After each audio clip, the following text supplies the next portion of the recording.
Sam had created a barricade at the front door by the bathroom so that he can go into the bathroom. And okay, y'all, we gotta talk about this, man, because these jobs have really been mentally draining. And I don't know if it's just a generation thing, like, you know, the 90s kids or the 80s kids or whatever, but this has been a very reoccurring problem that we've been having with these jobs. The mental strain, the physical strain is driving us crazy. It may be because we have grown into an era where now people are not straining their minds and their bodies to make money and be able to afford the lifestyle that they want. You know, the digital age. The people like me and you, especially at the Postal Service, we are laborers. We go out and work, and we get a lot of backlash from our superiors. One of my coworkers and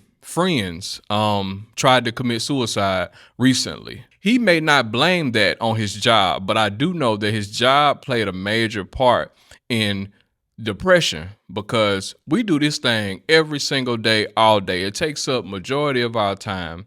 It's easy to let it kind of play in the background in our lives. You know what I mean? It is very important to make sure that you have a system to where you can release when you leave this job, or when you leave any job, whatever job that is stressing you out.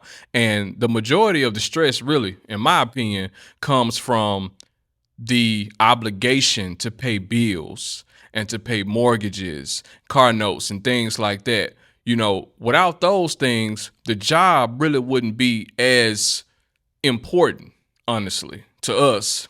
But since a lot of us are living paycheck to paycheck, we rely on these jobs as our lifeline. This is our lifeline. We can't stop working and still keep the same lifestyle that we have. The problem is that we tend to spread ourselves too thin.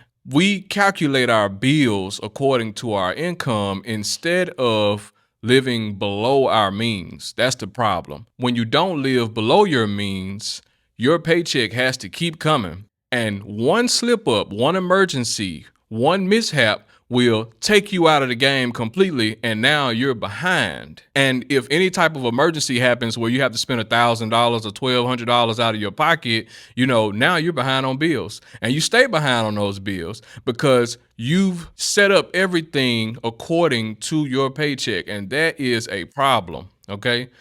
You don't even have the time to take off or make the sacrifice to say, hey, I'm not coming to work today. You know, I don't care if y'all fire me or whatever. You can't make that sacrifice.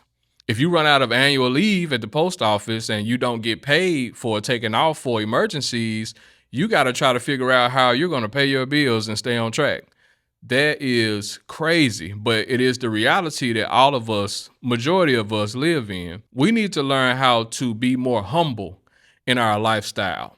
Okay, yeah, we probably make $60,000 to $100,000 a year. Some of y'all $110,000 a year, but that doesn't mean that you have to live in $110,000 a year lifestyle. You don't have to have the BMW. You don't have to have the Mercedes. You know, you don't have to have the big $250,000, $300,000 house. You don't have to do that. Live like you work at a $50,000 a year job or 30. And that way, majority of your income is being saved and can be used and can build up over time. So you become not so dependent on your job, and you have the opportunity to quit if you wanted to and look for another job with that cushion in the background, you know? And I'm talking to myself too, not just y'all, because I'm not perfect. I've done it too. So here's the story.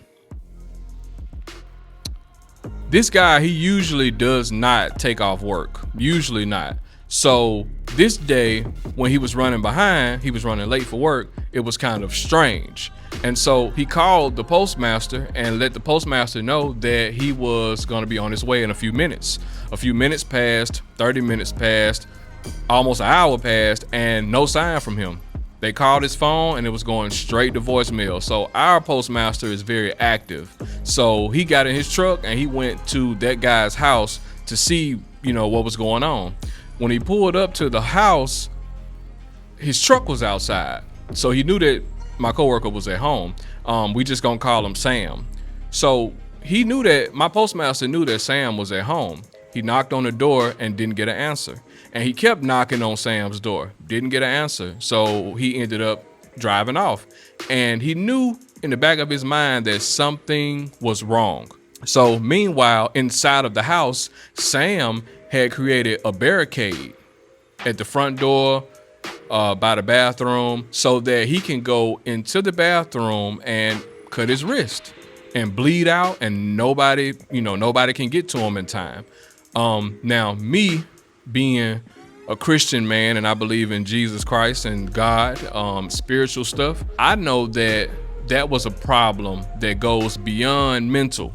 Okay, that is a spiritual thing that was going on with him. The spirit of depression is very heavy, and it will take control of you and make you feel like nobody loves you. Okay, which is a total lie. So anyway, as he was harming himself, another one of my coworkers, which was a female, she came and she wanted to check on him. She knocked on the windows, was trying to get his attention, and she was hearing sounds in the inside of the home, like thumping, like he was getting up and falling. And so finally he was able to get to the door. He opened the door and fell on the ground. The ambulance was already there. They had called the ambulance because they knew something was wrong. And he had basically bled a whole lot. But it was only God's strength that got him up, because he hit the main vein. Like every time his heart beat, blood was gushing out of his wrist. The ambulance got him. They took him to the hospital, and he stayed there. They fixed him up. But those types of situations are very, very spiritual. And I know right now he's probably taking medicine, but physical things don't solve spiritual things, y'all. I mean, that medicine is not going to take away the problem. But of course, I know that he's willing to take it, and he told me personally that, he don't mind taking it as long as it keeps everything at bay. But, my own opinion is you still live with the problem unless you seek God and you pray about it. You got to pray about that. You got to start fixing things at the core of your heart. And I know a lot of us, including him, had traumatic childhoods, where people were, doing what they do to kids, in the dark. Sometimes it's not even that. Sometimes it's just verbal abuse, which we've all experienced some version of that. And those things left a scar on our souls as we grew up. A lot of us have to deal with those things even now, today.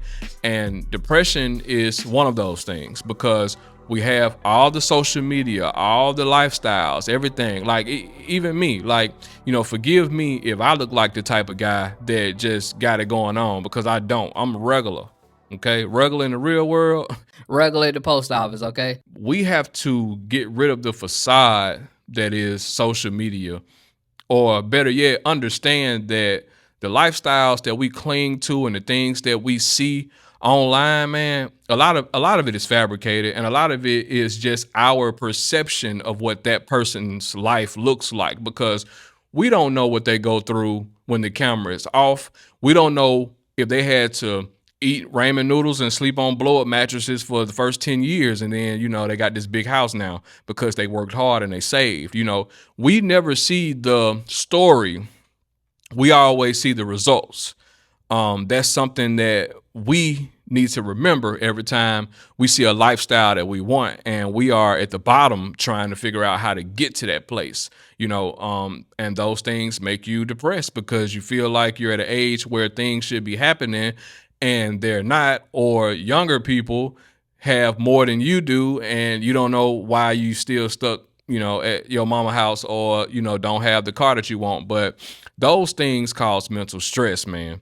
And me personally, what I do most of the time, when I feel down about something, there's always somebody that I can call on. Always. And a lot of the times, the person that you can call on is always the person that you least expect. The people that come through for you when you have troubles or when you're struggling in life or depressed, the people that come through usually surprise you. And the people that don't come through usually shock you. I have people that I can call that would put me back into the frame of mind. We talk about Jesus and we talk about love and grace and fruits of the spirit and things like that. And most of the time I am motivated out of whatever I'm going through. But that's because, I've sacrificed my life to Jesus Christ. So that was my way to handle those things. I never took antidepressants. I never got strung out on drugs and things like that. My past life, yeah, when we was younger, we was all trying all types of things, well, maybe not all of y'all, but I know some of y'all, and you came out of it once you became an adult. Vices are not a good way to handle or deal with stress and anxiety and all those things. Smoking, drinking, clinging to things and being addicted to television or being addicted to sleep, or, we always find a way to cling to something for comfort when we're going through something. And that makes the situation itself a lot worse, but also prolongs the situation. In the beginning, we need to try to figure out what is the root of this depression that I'm feeling. Where is it coming from? And sometimes we've dragged it on for so long, it could have happened 10 years ago. A good thing to do is to sit down and reflect on the past. Try to go back as far as you can to when you first felt that depression. When were you sad the most? Did it start when you were a child? Did it start when, you got this new job or when you got in this new relationship? The root is in there somewhere, but trying to, drink and smoke and do all those things to ease the pain, it's just like taking medicine for something, You just subside the symptoms, but the situation is still there. We have to figure out ways to become closer to the things that make us happy and give us joy. And it may not be your job, And even if you have to leave the lifestyle that you have and go to a lower lifestyle to be closer to the things that you love, I don't see a problem with that, because we try to keep up with what we see in the world. We want the Escalades, we want the Grand Wagoneers, we want the G-Wagons, we want all those things. But honestly, true freedom is when you don't have any desires, when you don't have any urges. That is true freedom. When you can look at something nice and appreciate it and not have to have it, or not feel sad about not having it. Or do something dangerous to try to obtain it. That's not freedom. I know at my job at the Postal Service, there's a lot of people. We see each other every day, and everybody has their own problems, own personality, and sometimes those things just don't mix. You could be walking and talking with a person and not know what they're going through at home, and you really have to watch what you say to people, even though they come to work and they have this attitude, positive attitude or negative. You really can't play with the emotional side of that. You can't play into it, because they may laugh and smile, or they may not talk at all, but you don't know if that person that's laughing and smiling is getting abused at home. You don't know if that person that's not talking is going through something as well, or that person could be living the best life they've ever lived outside of work, but they know how to separate work from home. You know what I'm saying? So you can't really judge based off of how a person comes to work and their personality at work. So you got to be very, very mindful that you don't offend nobody and you don't say, anything crazy. You don't test their temperatures and things like that, which segues into management, because they don't care what kind of day you having at home, outside, in the yard, in the sky, or on the ground. It don't matter, because they only are focused on their job and their money that they make and their numbers. So they talk crazy to you, not knowing that you're at home thinking about suicide all week. And they are playing into that suicide, because if they tell you you slow, you're not worth it, you gonna get fired, whatever, all those things, that makes suicide sound a little bit more tempting, a little bit more desirable when you hear those things at work. So if you're a manager, supervisor, anywhere, keep in mind that the things that you say to a person, whether their performance is good or bad, the things that you say to a person could really, really affect them, could really add to the stress that they already have when they come to work. None of us want to be there. We don't want to be there. We have to pay bills, and that's why we're there. So this charismatic, I'm ready to go deliver mail, I love my job, that don't exist. if all of us had a choice, we would not clock in there at all. And I'm pretty sure if you work at Walmart, it's the same way. We don't want to be there. We want to be with our families.